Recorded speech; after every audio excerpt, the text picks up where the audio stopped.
Bismillahirrahmanirrahim. Assalamualaikum warahmatullahi wabarakatuh. Shalom, Om Swastiastu, Namo Buddhaya, Salam Kebajikan, Rahayu.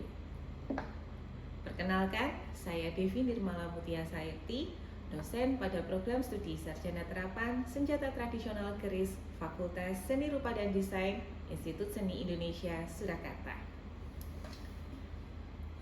Pada kesempatan ini, saya akan menyampaikan pernyataan diri dosen dalam unjuk kerja Tridharma Perguruan Tinggi atau PDD UKT-PT pada unsur pengajaran. Video ini berisi cuplikan pengajaran untuk mata kuliah Wawasan Budaya Nusantara yang merupakan mata kuliah wajib institusi. Mata kuliah ini berbobot 2 SKS dan diberikan pada mahasiswa semester 1.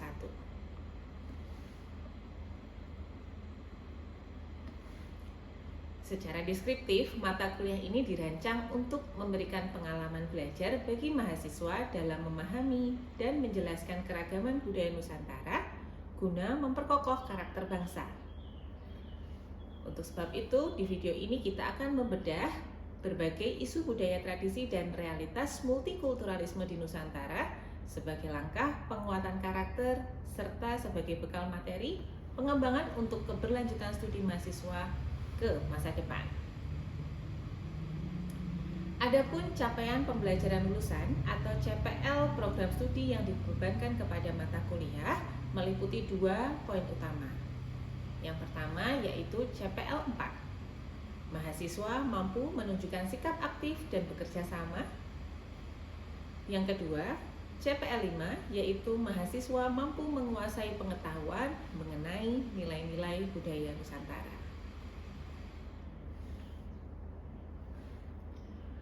Untuk mewujudkan capaian tersebut, pada pertemuan kali ini, materi yang akan saya bawakan pada cuplikan video ini bertemakan identitas dan penanda dalam keragaman budaya Nusantara.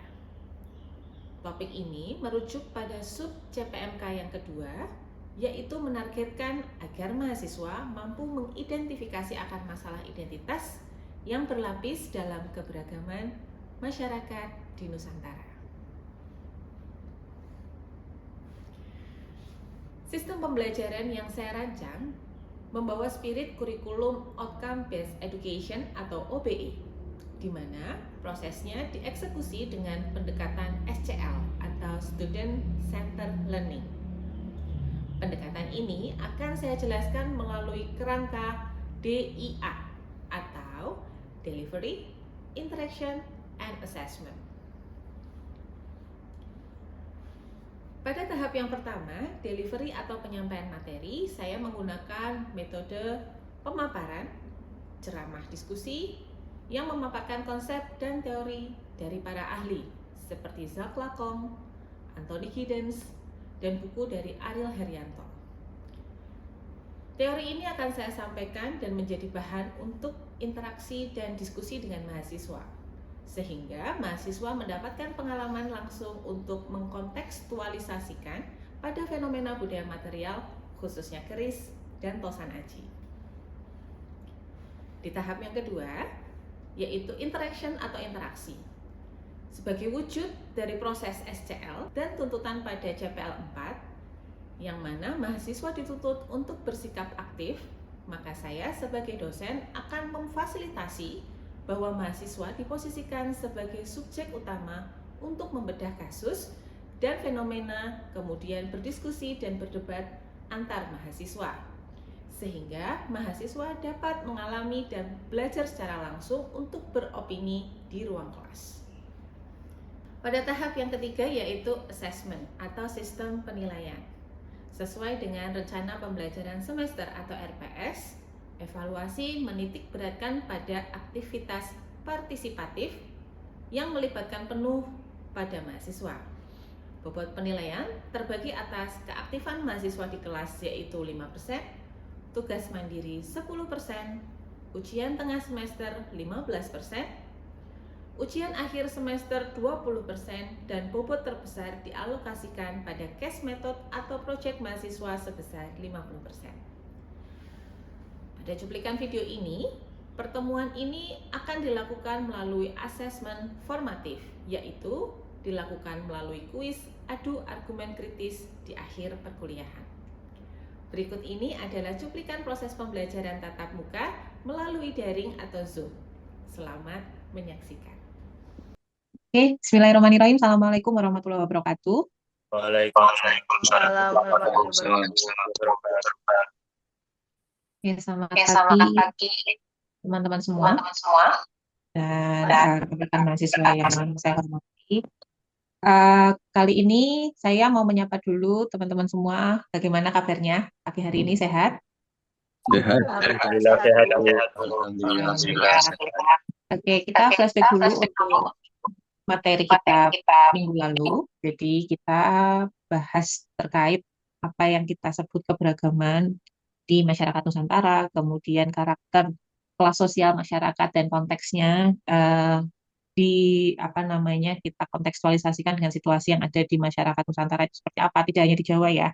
Nah, hari ini kita akan masuk ke materi baru yaitu materi tentang identitas. Jadi bagaimana apa yang disebut keberagaman itu ditunjukkan melalui beragam penanda dan kaitannya dengan simbol-simbol yang mungkin bisa kita temui pada keseharian kita, khususnya pada ritus-ritus, tradisi yang mungkin bisa kita lihat di keseharian, ada ritus pernikahan, kemudian upacara adat, dan seterusnya. Nah, apa itu identitas, apa itu keberagaman, akan kita bahas pada pertemuan hari ini. Oke, saya mulai share screen ya. Oke, teman-teman semua, sebelum mungkin nanti kita akan diskusi, tanya jawab, dan interaktif, mungkin momen ini saya akan melakukan pemaparan materi dulu.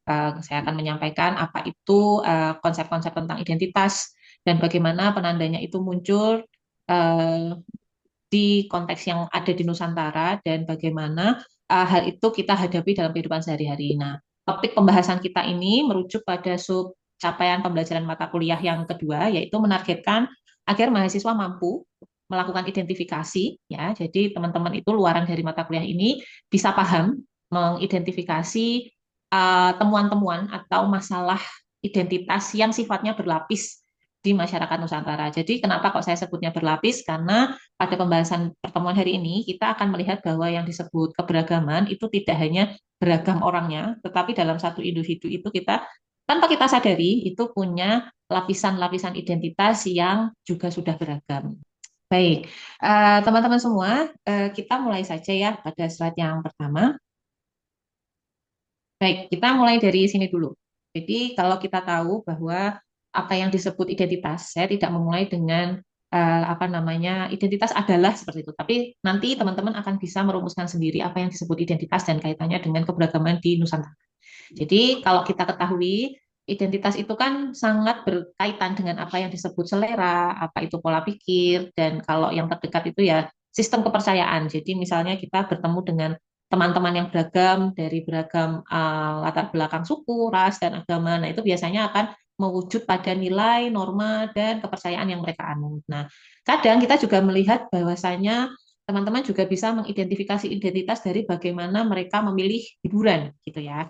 Hiburan yang seperti apa? Biasanya teman-teman kan juga bisa ya melihat bagaimana panggung hiburan. Walaupun kita ada di FSRD, nggak apa-apa ya, kita diskusi juga dengan kasus-kasus yang ada di Fakultas Seni Pertunjukan, kayak panggung hiburan antara masyarakat yang didominasi oleh buruh pabrik, itu biasanya kan secara tata panggung, tata lampu, visual, dan musik tariannya juga apa namanya visualnya itu pasti punya perbedaan dengan pertunjukan yang ditujukan untuk masyarakat-masyarakat yang berasal dari kalangan masyarakat kelas atas. Jadi kan minggu lalu kita sudah bahas bagaimana sih kelas sosial itu terbentuk gitu ya. Konteksnya kalau saya dulu bawa sejarah di Eropa, nah itu dikontekstualisasikan di Nusantara. Kenapa kok ada kalangan bangsawan, ada kalangan masyarakat petani, ada yang buruh, terus dan seterusnya. Itu tuh terbentuknya seperti apa kita sudah bahas di pekan lalu. Nah, sekarang selera-selera itu ternyata juga terbentuk dalam proses pola pikir dan bagaimana mereka itu akhirnya punya selera-selera yang berbeda.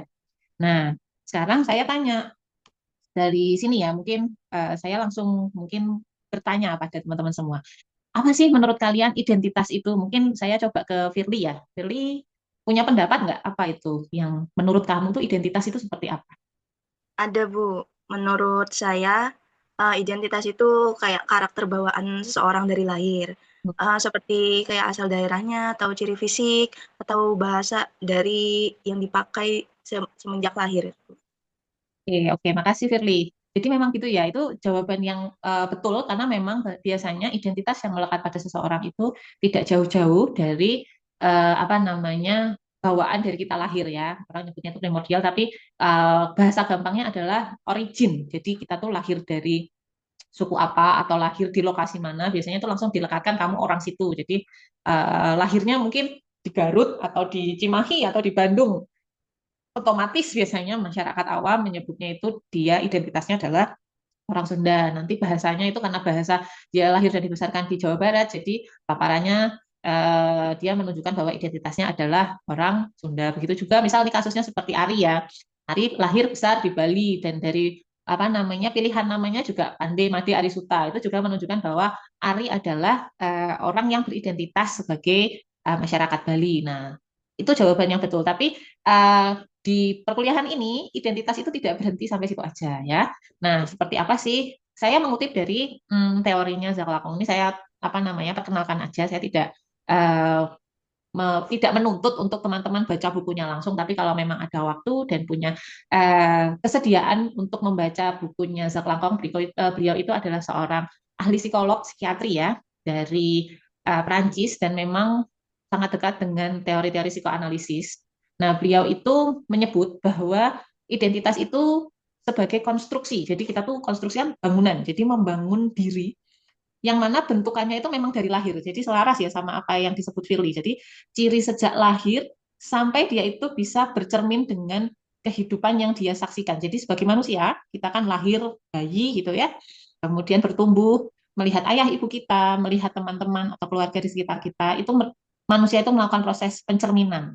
Nah, apa yang dia lihat itu sebagai simbol yang akhirnya terproyeksikan ke dalam diri setiap manusia untuk membentuk karakter orang tersebut. Jadi prosesnya menurut Lakom itu memang identitas itu dibentuk sejak dia lahir. Dia lahir ke dunia, dia melihat ayah ibunya, dia melihat keluarga, family, kemudian dia melihat masyarakat terdekatnya, kemudian hal-hal yang dia lihat itu dia serap untuk membangun bagaimana karakter diri mereka itu terbentuk gitu. Itu yang namanya identitas. Nah, teman-teman semua, yang disebut identitas, tapi juga sedikit bergeser ketika kita ngambil teorinya Anthony Giddens. Kalau Anthony Giddens ini adalah seorang ahli sosiologi, ya, ahli sosiologi yang memang riset-risetnya itu fokus pada masyarakat modern. Nah, kalau Giddens itu menyebut bahwa identitas itu adalah sebuah proses untuk menjadi atau proses of becoming. Jadi, hari demi hari, tahun berganti tahun, identitas seseorang itu selalu berproses untuk menjadi. Dia itu tidak menjadi satu kesatuan yang beku dan tidak bisa diubah lagi, tapi terus berubah, terus dinamis sampai manusia itu mati. Nah, kalau misalnya Jacques Lacan itu melihatnya itu adalah masyarakat identitas itu dari lahir, kalau Giddens itu melihat bahwa identitas itu terbentuk saat manusia sudah punya akal dan punya pilihan untuk membentuk bagaimana identitasnya itu dibentuk. Jadi, misalnya Ari, walaupun dilahirkan di Bali gitu ya, atau Zio lahir besar di Jepara, tapi ketika sudah punya ilmu, punya pengetahuan tentang bagaimana masyarakat yang beragam ini terbentuk, kemudian memilih untuk melepas identitas kelahirannya dan menjadi identitas baru, itu condong seperti teorinya Anthony Giddens. Ya, misalnya Ari menikahnya sama orang Jawa, kemudian menetap di Jawa, akhirnya secara logat, kemudian pola pikir, selera itu jadi kebawa masyarakat Jawa, maka proses of becoming-nya Ari itu akan menjadi identitasnya mirip seperti orang Jawa. Nah, akhirnya kan berlapis tuh, walaupun dia lahir besar di Bali, tapi seiring berjalannya waktu dari tahun ke tahun, Ari akhirnya melapisi identitasnya tidak hanya sebagai masyarakat Bali tetapi juga masyarakat Jawa. Itu contoh kasusnya bagaimana akhirnya proses of becoming itu menjadi sesuatu yang tidak pernah final, tidak pernah selesai sampai seseorang itu meninggal dunia. Sampai sini paham ya teman-teman semua? Bu, Benar. izin menanggapi, Bu. Oke, silahkan Ari kalau mau Zio kalau mau menanggapi. Bu Devi, kalau melihat contoh speaker tadi, berarti orang yang menikah pakai baju daerah lain itu sebenarnya sedang meminjam identitas hanya untuk terlihat lebih agun atau mengikuti tren saja, Bu. Iya, jadi kalau misalnya kayak gitu ya, misalnya Ari kan dia orang Bali, terus habis itu menikahnya sama perempuan Jawa gitu ya, terus meminjam identitas dari adat lain. Nah, itu seperti apa? Nah, itu seperti Zio yang tadi ya. Jadi dia meminjam identitas orang lain, meminjam identitas dari masyarakat lain karena dia ingin mengikuti tren atau merasa lebih anggun pakai pakaian adat dari nama apa namanya? Dari adat lain. Jadi gitu. Jadi akhirnya seseorang itu punya identitas yang berlapis itu karena dari situ. Nanti kita bahas di slide selanjutnya ya Zio ya. Oke, kita masuk dulu ke teorinya Ariel Herianto dulu. Jadi gini, kalau misalnya kita ngomong identitas, biasanya kan tadi ngomongin satu orang itu satu identitas. Tapi ya seperti Zio tadi, pertanyaannya bagus ya, bahwa kita tuh ternyata juga sekarang di era ini itu memungkinkan untuk meminjam identitas dari masyarakat lain. Kayak kita tuh lahir di Jawa, tapi pas nikah pakai adat Sunda, tidak pakai paes, tapi pakai siger, nah seterusnya. Jadi identitas itu sifatnya dinamis, sesuai dengan perubahan zaman, ada kebutuhan, ada kepentingan, dan seterusnya. Nah, itu ada tertulis dalam bukunya Ariel Haryanto yang berjudul Identitas dan Kenikmatan. Dia mengambil contoh beberapa kasus yang ada di media sosial dan film-film yang kita tonton pada era 2010 sampai 2016. Ya, kalian pas itu masih SD, mungkin SD atau SMP gitu. Nah, di sini saya mengambil contoh lain untuk saya paparkan ya. Teman-teman kan di sini sudah 17 tahun semua ya, pasti sudah punya KTP. Kalau kita lihat KTP itu kan hanya menampilkan kayak kamu lahir di mana gitu ya, apa agamamu, apa pekerjaanmu. Nah, kayak gitu itu kan biasanya nanti akan dilekatkan pada identitas seseorang. Maksudnya begini, oh eh, Devi itu pekerjaannya di KTP adalah seorang dosen. Nah, tapi kan dia tidak melihat lagi dia dosen di mana, karena dosen karakternya di ISI Solo mungkin pasti berbeda dengan dosen di yang kampusnya warnanya keislaman, entah itu UIN, entah itu UMS. Nah, itu karakter pembelajarannya, kemudian lingkaran pertemanannya, kemudian topik-topik penelitiannya itu pasti juga warnanya juga berbeda. Itu mencirikan identitas sendiri pada seseorang. Nah, contoh lain, Devi itu adalah seorang perempuan yang lahir di Jawa dan dilahirkan dari orang tua yang beragama Islam. Nah, apakah kemudian lahir di Jawa dan beragama Islam di KTP-nya menunjukkan bahwa Devi dan keluarganya itu menganut ritus kepercayaan Islam kejawen? Nah, itu kan lapis-lapis identitas yang mungkin selama ini tidak termunculkan lewat apa yang disebut kartu tanda penduduk. Nah, karena pada dasarnya perjalanan identitas itu terbentuk tidak hanya lewat label-label yang kita lihat melalui kartu tanda penduduk, kartu identitas, dan seterusnya. Nah, teman-teman semua, kita kaitkan dulu bahwa ini ya tadi ya. Jadi kan ini kalau saya ilustrasikan ada A, B, C, D, E. Nah, A, B, C, D, E adalah orang-orang yang berbeda. Ada si A, si B, si C, si D, si E. Nah, padahal kalau misalnya ngomongin keberagaman, dalam satu kotak ini bisa jadi adalah ilustrasi dalam satu orang. Misalnya Zio, Zio adalah seorang A adalah laki-laki ya. B itu adalah penanda apa ya penanda maksudnya identitas lainnya yang menempel pada Zio, misalnya laki-laki beragama Islam ya, keturunan apa, misal keturunan Jawa atau Tionghoa atau keturunan ras mana. Nah, dia bisa saja lahir di Jepara, tapi kakek neneknya mungkin bukan pribumi yang mungkin campuran dari lintas etnis lainnya. Karena kita tahu ya daerah Pantura itu kan sejarahnya dilewati dan dihuni oleh masyarakat lain selain dari masyarakat asli di Jawa. Nah, hal-hal semacam ini yang mungkin selama ini belum kita pelajari di SMA. Nah, teman-teman kan masuk ke semester 1 ini baru berkenalan bagaimana yang disebut keberagaman. Jadi, yang disebut Bhinneka Tunggal Ika, kalau misalnya ngomongin keberagaman itu tidak hanya beragam masyarakat yang dikumpulkan dalam satu kelompok tertentu, tapi dalam satu individu manusia itu juga punya lapisan keberagaman identitas. Nah, tadi ya contohnya tentang pernikahan yang seperti Zio tampilkan ya, bahwa kita tuh sekarang dihadapkan pada pilihan-pilihan yang beragam juga. Jadi, kalau misalnya Ari tadi ya, ini kan ada pakaian adat Bali. Ari itu ternyata besok menikahnya tidak dengan perempuan Bali gitu katakanlah, terus malah dapatnya orang Betawi. Jadi bukan tidak mungkin nanti Ari akan pakai pakaian adat yang seperti kanan atas ini. Jadi hal-hal tersebut itu di era ini sangat dimungkinkan, difasilitasi karena memang kebutuhannya adalah kebutuhan soal ekonomi atau memang ada aspek-aspek pernikahan lintas budaya yang mana membuat masyarakat kita itu bisa meminjam istilahnya Zio tadi ya, meminjam produk budaya dari lintas suku, lintas ras, dan seterusnya. Nah, salah satu bentuk ya, contoh kenapa kok saya bilang bahwa, saya nggak bilang ya, tapi saya mengutip apa namanya teori-teori yang sudah saya jelaskan tadi, bahwa identitas itu cair ya semacam ini dulu, yang namanya pernikahan adat Jawa itu harusnya, kalau menurut pakem itu tuh pakainya basahan. Apa sih basahan? Yaitu tanpa, maksudnya dia itu ya shoulderless, jadi punggung dan pundaknya itu kelihatan. Tapi ketika masyarakat berbondong-bondong pakai jilbab, maka nilai-nilai semacam itu sudah tidak lagi relevan. Jadi akhirnya para desainer pakaian nikah ya, busana adat itu mulai melakukan proses modifikasi. Jadi karena sistem kepercayaan, kemudian trennya juga banyak yang berjilbab, akhirnya bisa kok nikah pakai adat Jawa, tapi tertutup, nggak pakai basahan. Nah, akhirnya identitas itu cair. Jadi walaupun Jawa, aku bisa kok nikah pakai adat, tapi pakai jilbab begitu. Karena sesungguhnya kalau sesuai pakem kan itu tidak bisa apa ya setertutup itu gitu ya, harus pakai baju yang tanpa lengan dan pundaknya kelihatan. Nah, gitu ya. Sekarang kita bergeser lagi ke sini. Oh, ini yang kasus serupa ya. Jadi mungkin soal siger itu tadi ya, yang tadi kita bahas sedikit. Nah, sekarang kita masuk ke teori tambahan bahwa menurut Roland Barthes ya, dia itu sebenarnya basicnya sastra, tapi teorinya tentang semiotika itu juga sangat relevan dipakai di bidang seni budaya. Bagaimana penanda itu tuh bisa merujuk pada hal-hal yang kita lihat, bisa kita cermati dan identifikasi pakai uh, mata kepala kita sendiri gitu ya, bahwa penanda itu adalah sesuatu yang memang nyata, secara fisik kelihatan, bukan sekedar abstrak ya. Nah, bisa lewat tanda visual atau tekstual, dan objeknya konkret. Sedangkan kalau yang sifatnya abstrak, jadi makna-makna di balik tanda itu biasanya kita sebutnya petanda. Contohnya seperti apa? Contohnya kayak gini.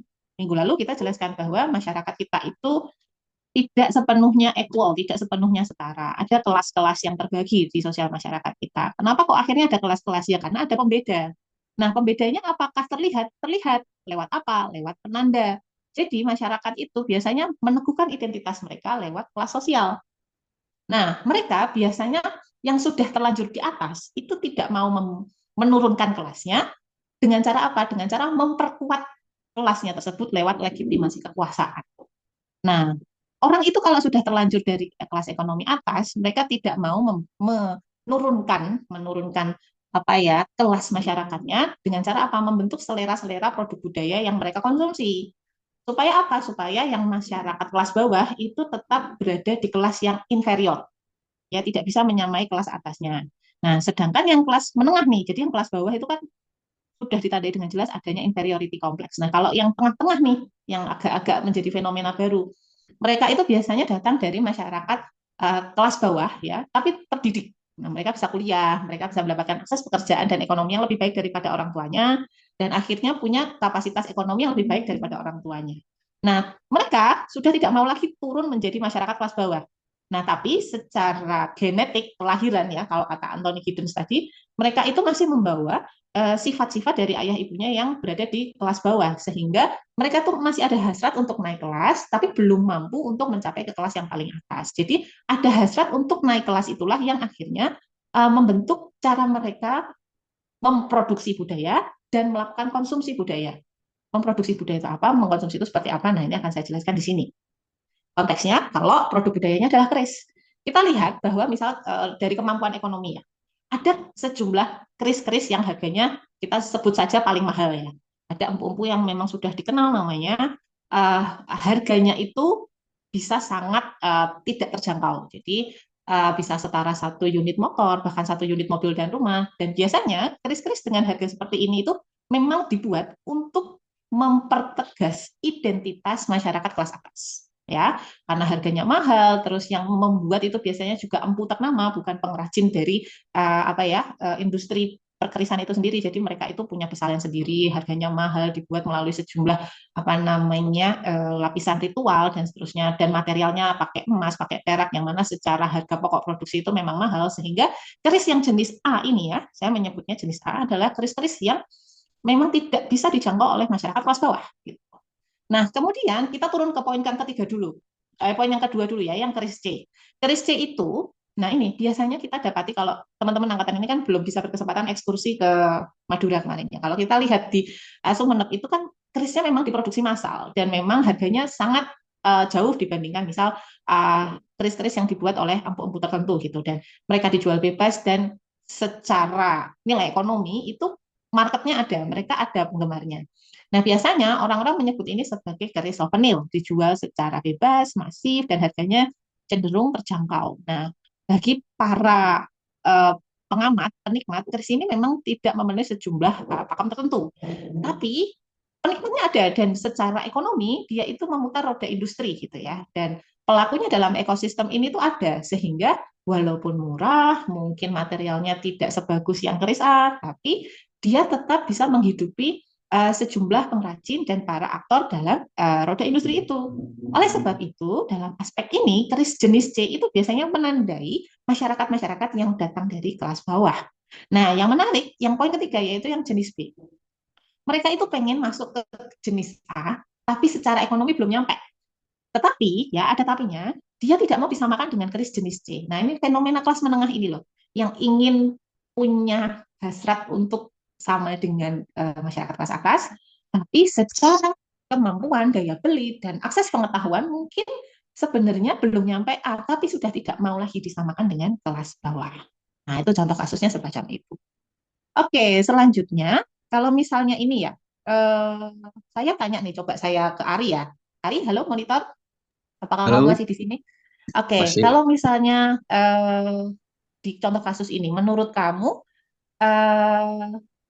tipe B ini kira-kira itu seperti apa? Muncul karena fenomena apa, Mas Ari? Kalau kamu boleh apa ya namanya, saya izinkan apa ya namanya melihat fenomena ini. Jadi kan ada kelas jenis keris yang A sama yang C. Ya. Yang A tuh mahal banget, yang C itu murah. Nah, yang kemunculan yang B ini, kalau menurut Ari itu setuju atau nggak setuju? Kalau setuju, Izin menjawab. ya Mungkin silakan. itu bisa karena gengsi sosial ya Bu ya. Karena kelas menengah ini ingin punya simbol status seperti kelas atas, tapi karena budgetnya terbatas, mereka mencari tipe B supaya tidak disamakan dengan kelas bawah yang pakai keris super nerd tipe Oh, C. oke. Tapi kalau menurut Ari sendiri, ini oke atau nggak oke? Oke aja sih Bu. Oke aja ya. Di Bali kamu pernah menghadapi fenomena seperti ini nggak? Pernah. Oh, pernah Mungkin ya. contohnya kalau saya bilang orang pengen punya keris yang ada kinatah emasnya tapi budgetnya di bawah, ya pakai kuningan aja solusinya. Seperti itu Ibu. Oh gitu. Jadi ada itu ya strategi khusus ya supaya budgetnya tetap masuk gitu kan. Nah, Iya. Nah, terima kasih ya Ari pendapatnya. Nah, nah, selanjutnya nanti kita ada assessment sedikit ya sebelum kita penilaian. Saya mau menutup paparan materi dengan sedikit simpulan. Jadi pada dasarnya memang identitas itu adalah sesuatu yang tidak bisa buru-buru kita labeli pada seseorang. Jadi karena memang seseorang itu punya beragam pengalaman dari proses dia lahir sampai dia bertumbuh, kemudian punya akses pengetahuan. Jadi konstruksi identitas itu tidak bisa secara serampangan atau terburu-buru tergesa-gesa kita tempelkan pada seseorang karena meski demikian ada proses yang namanya itu tadi ada orang yang pengen naik gengsinya ada orang yang berhasrat pengen naik kelas jadi akhirnya mereka membentuk selera-selera tertentu melakukan sejumlah strategi tertentu supaya bisa membentuk identitas baru entah untuk naik kelas atau tetap berada di kelas yang sama tapi itu menjadi fenomena yang menarik ketika kita melihat identitas sebagai sebuah penanda kelas sosial masyarakat, khususnya masyarakat kelas menengah. Gitu ya teman-teman semua ya. Bisa dipahami?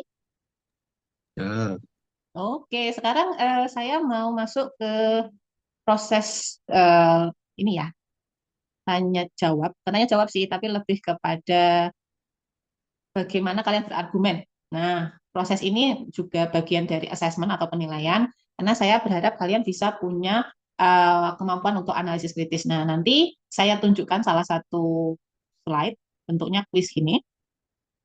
Saya pilih satu aja ya, saya sebenarnya sudah siapkan 3 soal, tapi mungkin karena keterbatasan waktu, nanti saya pilih satu aja.